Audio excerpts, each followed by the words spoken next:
сам я всегда уважал образованность, соединенную с чувством, и к тому же состою титулярным советником. Мармеладов, такая фамилия. Позвольте спросить, служить изволите? Нет, учусь. Студент, стало быть, или бывший студент? Я так и знал. Я так и знал. Опыт, милостивый государь, многократный опыт. Бедность не порок, это истина, и пьянство тому не благодетель, тем паче, но нищета, милостивый государь, нищета порокс. Золотые слова, произнесенные титулярным советником Мармеладовым из романа Федора Достоевского «Преступление и наказание». К сожалению, эти слова актуальны и сегодня. Наверняка среди вас, дорогие подписчики, были те, кто писал в школе сочинения на тему романа «Преступление и наказание». Кто его писал, ставьте лайк. Почему же нищета порокс?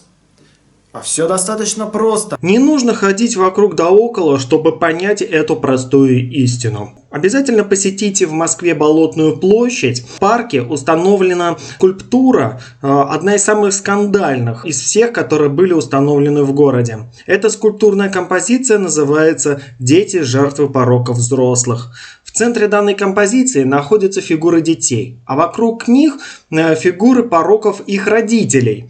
Среди таких пороков, как война, алкоголизм, обжорство, невежество, есть и такой порок. Старушка, вся в лохмотьях, тощая, с протянутой рукой. Ее имя нищета. Нищета — это страшно, потому что человек опускается на самое дно. Именно в таком дне и оказался герой романа «Преступление и наказание» Родион Раскольников. Кстати, с вами Игорь и канал Ходячая энциклопедия. В этом выпуске я хотел бы вам рассказать... Нет, не о Родионе Раскольникове, его психопортрете, нет. Я хотел бы вам рассказать о, как говорят геймеры, локации данного романа, а именно Сенная площадь. Согласитесь, в истории Сенной площади мистики хватает.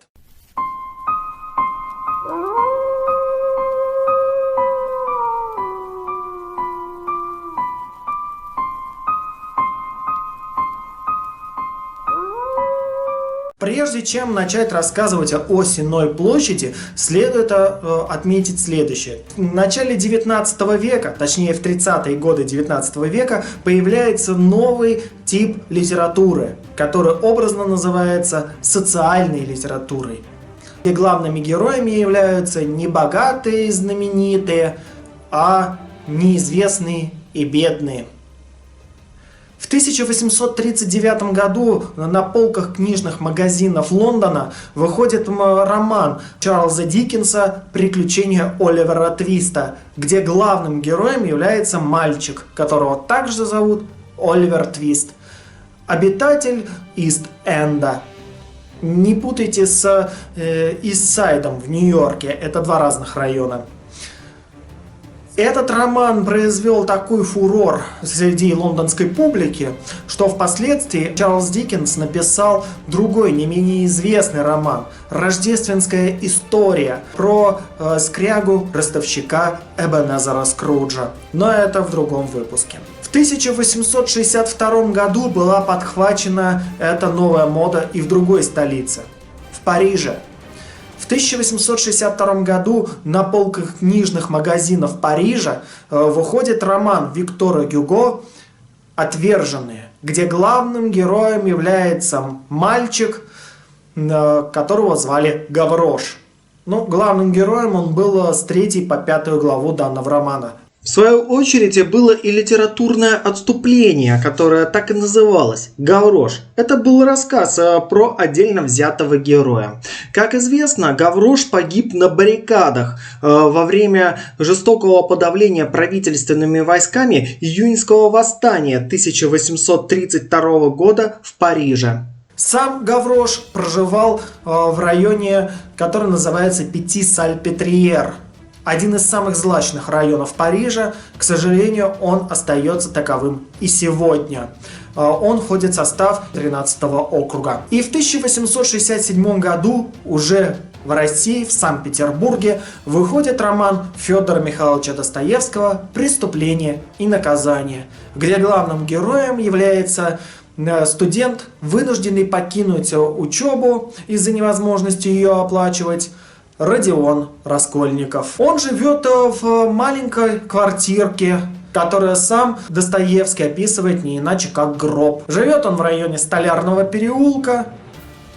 Если посмотреть на эту карту центрального района Петербурга, то вы увидите, что Сенная площадь находится по одну сторону канала Грибоедова, который раньше назывался Екатерининским каналом, а Родион Раскольников жил по другую сторону. Но все основные события происходили именно на Сенной площади. Я вас приглашаю на Сенную площадь. Вы очень сильно удивитесь тому факту, но история Сенной площади начинается еще с момента основания Санкт-Петербурга. Как известно, князь Петр Алексеевич, еще не император всероссийский Петр Великий, в 1703 году закладывает не просто крепость, а город, новую столицу нового государства. И в 1704 году появляется морской рынок. Где же располагался морской рынок? Морской рынок располагался недалеко от Адмиралтейских верфей, как говорят сегодня, градообразующего производства. Кроме морского рынка была еще и морская слобода, поселок, где проживали корабелы. Если посмотреть на карту нынешнего Санкт-Петербурга, то можно увидеть название двух улиц. Большая и Малая морская улицы. Эти две улицы как раз и показывают то место, где раньше располагалась морская слобода. Чем же торговали на морском рынке? А практически всем, начиная от мебели и кухонной утвари и заканчивая кормом для рогатого скота и главным утеплителем – сеном. Главный недостаток сена заключается в том, что оно очень сильно горит. То есть достаточно одной маленькой искры, чтобы все поджечь. В 30-е годы 18 века происходит два крупнейших пожара. В 1735 году, еще более чем за полвека до отхода Наполеона, горит Москва. Город сгорает примерно наполовину. В 1737 году происходит крупнейший в истории Петербурга пожар. Горел морской рынок. И можете себе представить такую ситуацию, что вы вельможа, живущий где-то в районе Миллионной улицы, или, например, приближенный к императрице, выглядываете в окно, а рядом с вами пожар, горит рынок. Кстати, следует отметить, что одна из границ морского рынка проходила недалеко от того места, где сейчас расположена нынешняя Дворцовая площадь. Конечно, уберегло Петербург от катастрофических последствий и то, что император всероссийский Петр Великий подписал указ, еще на стадии строительства Санкт-Петербурга, подписал следующий указ, запрещающий строительство любого абсолютно дома, строения, если оно не из камня. Возможно, это уберегло Петербург от катастрофических последствий. Сразу же вспоминается пожар 1666 года. Вот, обратите внимание, дьявольское сочетание цифр. 666 и 1666 год пожар, который охватил Лондон. В результате чего образовался район трущоб, некогда в фешенебельном районе Ист-Энда, в котором живет Оливер Твист. Кстати, вот эта гравюра 1737 года показывает, насколько серьезным и разрушительным был пожар. В 1737 году, когда был ликвидирован данный пожар, императрица Анна Иоанновна подписывает указ о том, чтобы убрать морской рынок как можно дальше, как говорят сегодня, от правительственного квартала. Изначально хотели этот рынок разместить в районе нынешнего гостиного двора, что на Невском проспекте, но это слишком близко было от правительственных зданий. И тут нашли участок в районе реки Фонтанки, заболоченный участок, который идеально подходил для морского рынка. Рядом река, то есть быстро можно было ликвидировать пожар. Кроме того, сено можно было хранить на специальных баржах, которые назывались барками. Здесь следует вспомнить одну мрачную легенду про так называемый Змеиный лес. Как известно, еще до того, как начали строить Санкт-Петербург, здесь находились поселения, а рядом с этими поселениями находился лес. И местные говорили, что там очень много змей, которые охраняют портал в потусторонний мир, и каждый, кто туда попадет, не ждет ничего хорошего. Но правильно же, болото же кругом. Но в 1738 году снова пришли туда люди, на сей раз с топорами и с целью осушить болото. Что и было сделано. В 1741 году появилась площадь. Своеобразный, огромный такой торговый павильон. На карте 1745 года мы видим реку Фонтанку, которая получила свое название по главному ходовому материалу, а именно корму и утеплителю – сену. Соответственно, рынок стал называться Сенным, а сама площадь стала называться Сенной. Вообще, сама Сенная площадь находится в достаточно удобном направлении. Рядом был Невский проспект, который в конце 18 века продлили. Там находится дорога, ведущая в сторону Москвы, нынешний Московский проспект. Имеет удобное сообщение с близлежащими губерниями. И именно сюда прибывали крестьяне, чтобы реализовать свой товар. Но одновременно... Помните, я вам говорил по поводу легенды про Змеиный лес? Это место стало одним из самых криминогенных районов. Если вы видели картинки с перстами у заключенных, то можно увидеть, что на некоторых перстах была изображена змея. Так вот, данный район был криминогенным. Конечно же, его пытались облагородить. Каким образом? В 1745 году был заложен камень в новую церковь, построенная в стиле барокко. Автором данного проекта является петербургский архитектор Андрей Квасов.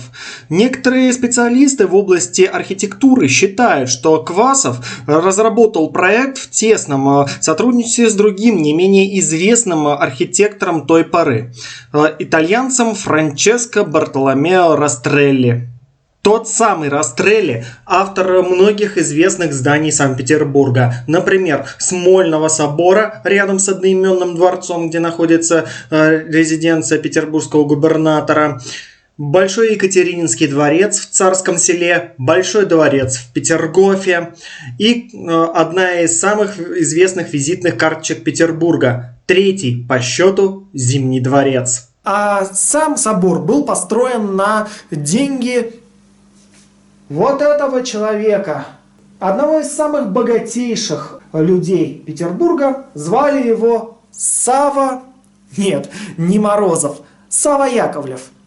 Он был владельцем огромного участка в районе нынешней Сенной площади. Также ему принадлежали участки в районе Васильевского острова, рядом со зданием биржи. Там находились склады Савы Яковлева, куда складировалась вся продукция, которая направлялась за границу. Кстати, недалеко от Сенной площади находится вот этот дом. Ничего такого примечательного нет, он построен в стиле классицизма.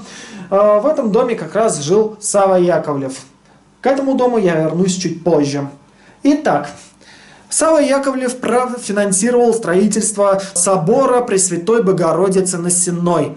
В народе этот собор получил название Спас на Сенной. Открытие данного храма произошло в 1765 году, буквально за 5 лет до кончины мецената, именно Савы Яковлева.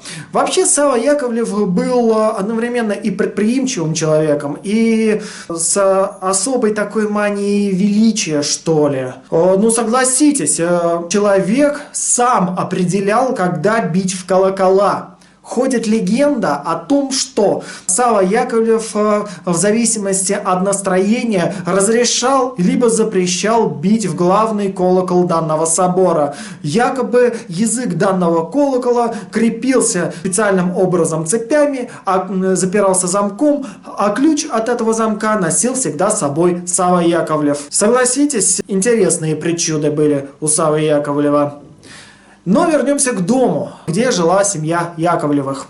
Как известно, вот этот дом, который находится по адресу дом номер 57 по Гороховой улице, он же дом 81 по набережной реки Фонтанки, ничем особо не значился. Он был построен в классическом таком стиле классицизма. Когда сменился хозяин данного дома, то данный дом получил главную фишку. Ну или, проще говоря, визитную карточку.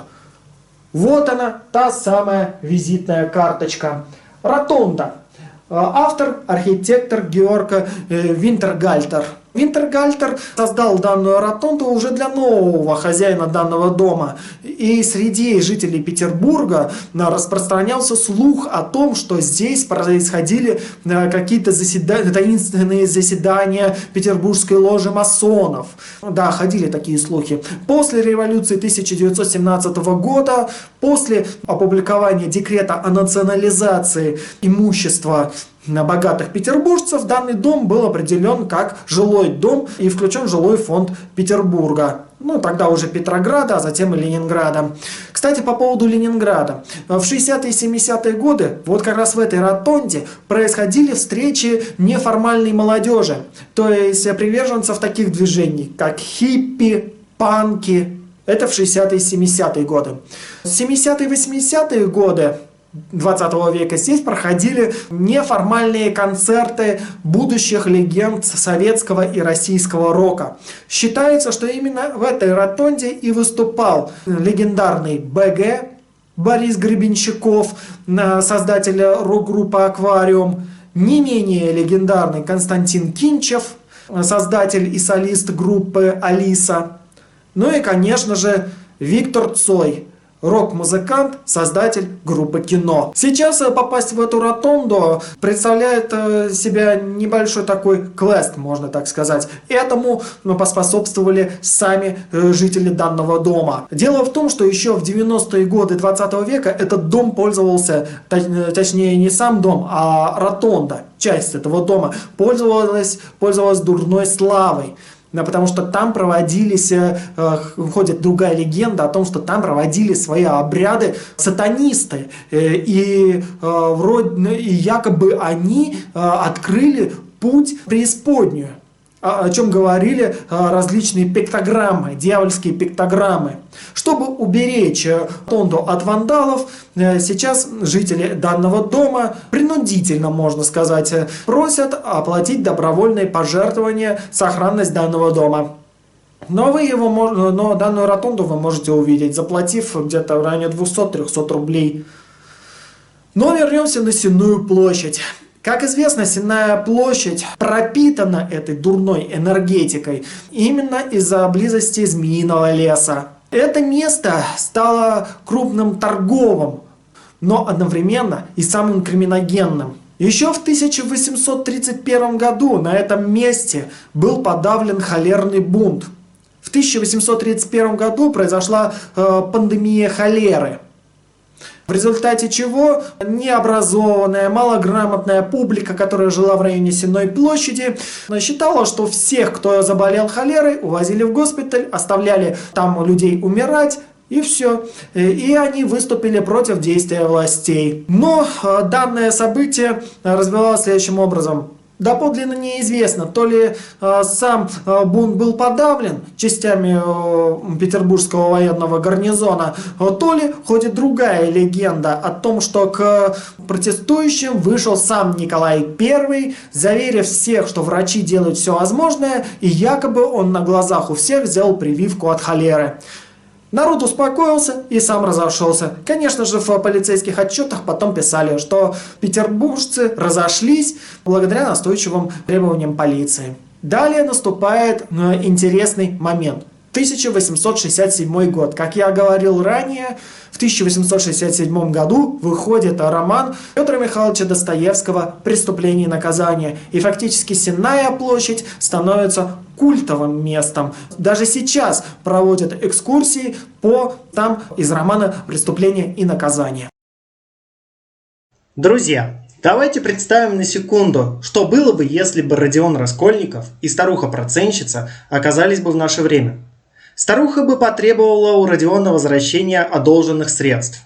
Родион бы столкнулся бы с тем, что у него, во-первых, не было бы денег и не знал бы, как поставить старуху на место.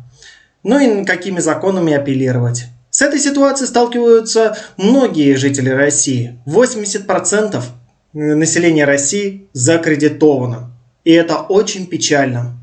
Если вы не знаете, как поставить кредитора и коллекторов на место, подпишитесь на канал одного из моих подписчиков Эдмон Дантес против коллекторов.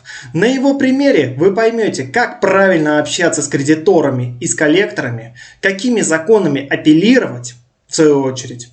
И если у вас нет долгов, от души посмеяться над тупостью и беспомощностью современных ростовщиков. Канал Эдмон Дантес против коллекторов. Ссылочка в описании под роликом. Не зря говорят, что Санкт-Петербург является городом контрастов. Что из себя представляла Сенная площадь времен Федора Достоевского? Это огромный район трущоб, где проживала городская беднота. Я не зря сказал, что Санкт-Петербург являлся городом контрастов. С одной стороны престижный и процветающий центр, с другой стороны не менее криминогенная окраина города, знаменитый район Лиговки. Ну, то, что сейчас является Лиговским проспектом. Любой уважающий себя житель Петербурга того времени стремился обходить Сенную площадь, потому что быть ограбленным средь бела дня в этом районе было обычным делом. Вы наверняка спросите, а куда смотрели правоохранительные органы? Полиция того времени ничего не могла сделать с грабителем, потому что поймать грабителя было практически невозможно, потому что жители данного района действовали как рой пчел, действовал инстинкт роя, что затрудняло работу полиции в том районе. Поэтому лучшим способом сохранения своего имущества было просто обходить Сенную площадь стороной. На Сенной площади было 16 домов. И вдумайтесь, 18 питейных заведений, где собирались различные, как говорят сегодня, маргиналы. Не, я не хочу сказать, что Родион Раскольников был маргиналом. Он был из творческой интеллигенции, но все-таки он же был студент. Он же потом, как оказывается, написал статью в газете. Правда, эта газета потом закрылась, но ее перепечатали в другой. И сам он понял, что он потихоньку начинает накапливать капитал. И фактически убийство старухи-процентщицы оказалось лишним. Но меня что-то не туда занесло. Так вот, кроме 18 питейных заведений на Сенной площади были различные притоны и так называемые дома терпимости, где жили представительницы самой древней профессии, обладательницы желтых билетов. Кстати, желтый билет был альтернативой паспорта для таких вот представительниц. Когда представитель правопорядка проверял документы и видел как раз таки желтый билет, то он сразу понимал, кто перед ним.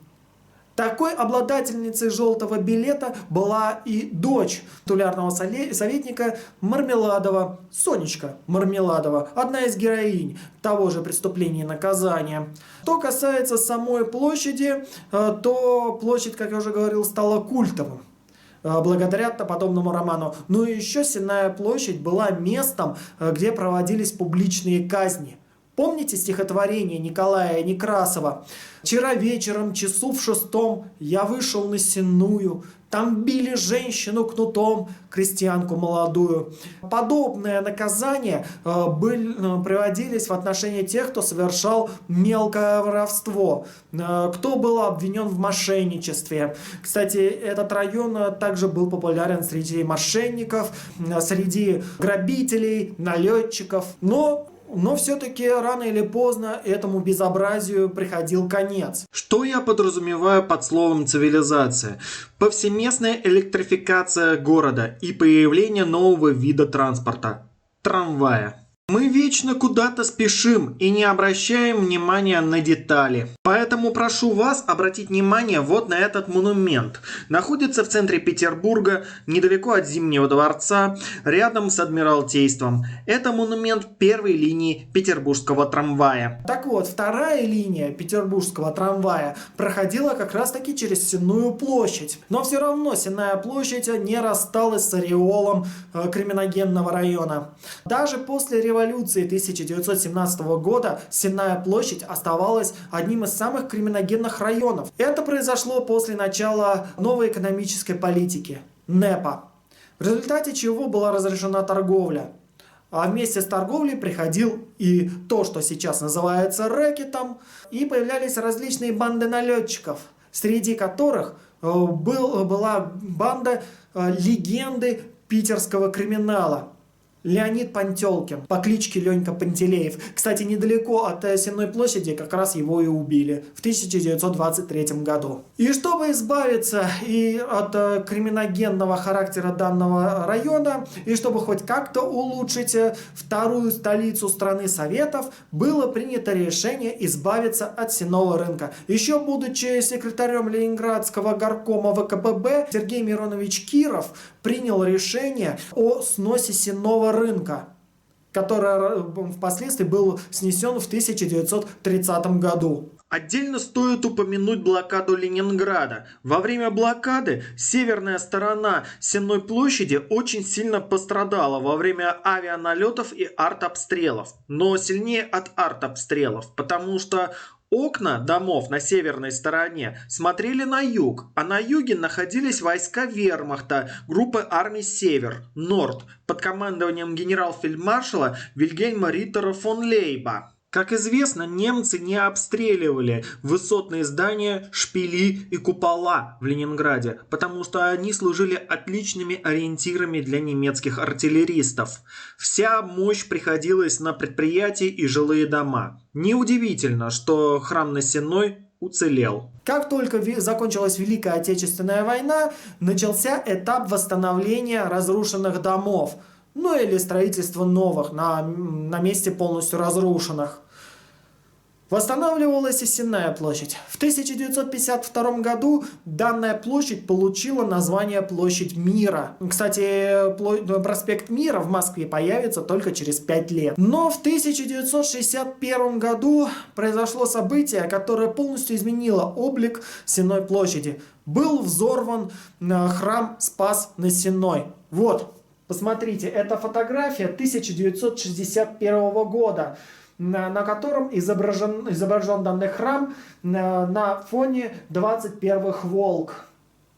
А это та же самая фотография, только уже разрушенного храма.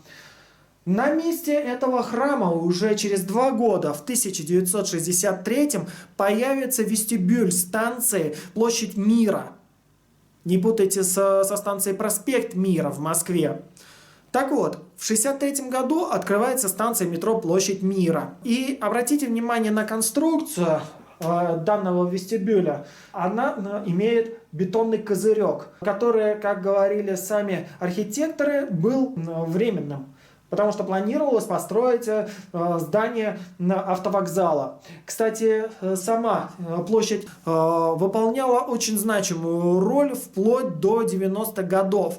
Там находилось 2 станции метрополитена и автовокзал номер 1, откуда уходили автобусы в другие города Ленинградской области, в Великий Новгород, в Москву. Ну и, например, тот же Псков и дальше в сторону Прибалтики. Но затем произошли события. В 1991 году рухнул Советский Союз. Станция Площадь Мира была переименована в Сенную площадь. А 30 декабря 1991 была открыта станция метро Спасская на той же Сенной площади.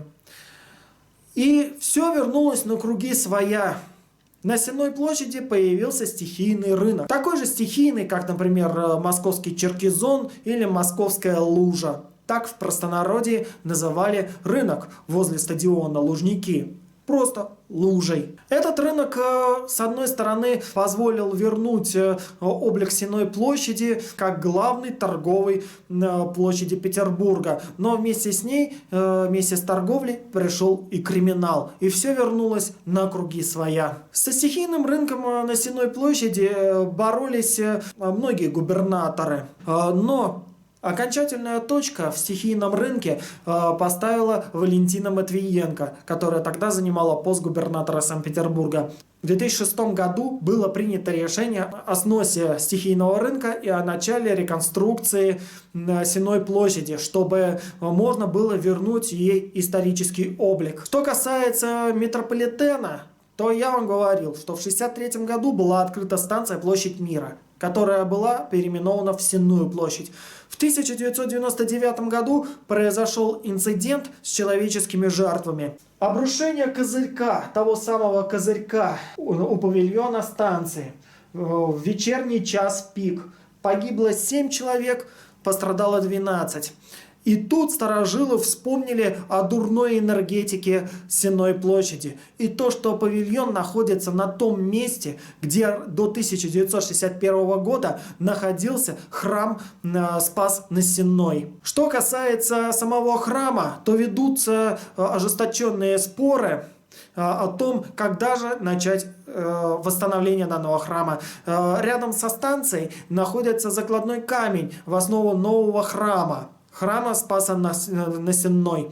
Благо фундамент сохранился. Что касается Сенной площади уже в наше время, то в период с 2003 по 2010 Сенную площадь украшала вот эта башня. Интересная задумка, не правда ли? Башня, состоящая из стекла и бетона, на которой написано слово «мир» на 32 языках. Как когда-то французы подарили американцам статую свободы, так и нам подарили эту башню к 300-летию Санкт-Петербурга в 2003 году. Мне напоминает другой проект «Арку мира», которая находится прямо напротив военной академии в Париже. Кто побывает в Париже, обратите на нее внимание. Там тоже написано слово «мир» на всех языках.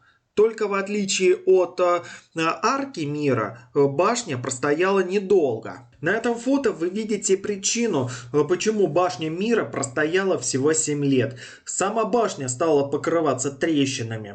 Причиной данного явления является то, что город Санкт-Петербург находится в климатических условиях, которые подразумевают резкие перепады температур. Но я, честно говоря, с этой мыслью не согласен. Все-таки это самый северный в мире мегаполис. Ну, конечно, были вопросы по поводу того, нужно ли ее восстанавливать или нет. Точку в этом вопросе поставила Валентина Матвиенко, которая тогда занимала пост губернатора Санкт-Петербурга. Она решила не восстанавливать данную башню. И вы можете себе представить реакцию французов, насколько они были опешены данным решением. Подарили подарок, а его уничтожили. Сама Валентина Матвиенко объяснила это тем, что планируется масштабная реконструкция самой площади. И на этой площади не будет места для башни мира, особенно сделанной из стекла. В 2016 году уже при губернаторе Полтавченко были ликвидированы все незаконные торговые палатки. Вот так сегодня выглядит Сенная площадь без торговых палаток. В период с 2016 по наше время были установлены строгие правила по ведению уличной торговли. Фактически все торговые ларьки были признаны незаконными, а сама торговля производится в строго отведенных помещениях, либо в торговом центре «Пик». Напоследок я хотел бы вам сказать, что меня очень интересует судьба как раз таки храма Спас на Сенной. Хотя и идутся разговоры о восстановлении, как когда-то шли разговоры о восстановлении Чудового монастыря в Кремле после сноса 14-го корпуса, так и здесь. Но дальше разговоров речь не идет. И Как будет выглядеть Сенная площадь после восстановления храма, можно только гадать. Сейчас Сенная площадь очень сильно изменилась. Но все равно призраки тех нищих, кто обитал здесь в 19 веке, духи тех, кто занимался древнейшей профессией, духи тех, кто занимался мошенничеством, иногда появляются на Сенной площади. И оно является одной из самых загадочных и самых крупных по количеству привидений площадей Петербурга. С вами был Игорь и канал Ходячая Энциклопедия. Надеюсь, вам было интересно. Ставьте лайки, комментируйте и подписывайтесь на мой канал. Если вам интересно, напишите, пожалуйста, в комментариях, хотели бы вы, чтобы я вам рассказал об истории Патриарших прудов в Москве. Почему именно Патриарших?